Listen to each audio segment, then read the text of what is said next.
Assalomu alaykum hammaga. Bugun mana shu Amazon pechkasidagi mana priborlarini, lampochkasini almashtirib ko'rsatmoqchi edim. O'zini zavodskiy bilasizlar, xiraroq yonadi. Bunga diod lampochkacha qo'yilsa, kechqurun ancha yorug' bo'ladi. Buni uy sharoitida o'zlaring almashtirib olsalaring bo'ladi. Magazindan o'sha lampochkachasini olib kelib olsalaring bo'ldi. Ustaxonaga borib yozishlaring shart emas. Buning uchun bizga bir dona prostatorkacha kerak bo'ladi. Birinchi o'rinda mana bu legrupkalarni rezinkasini sug'urib olamiz. Oddiygina tortsak chiqaveradi mana. Ikkinchi ishimiz mana bu pechka kulchatrini sug'urib olamiz. Bitta отвертка bilan tortamiz.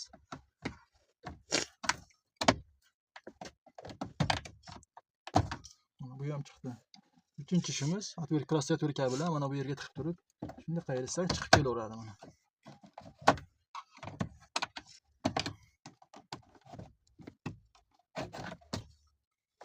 Mana orqasida lampochkacha bor. Lampochka mana diodli lampochka qo'yamiz oddiygina.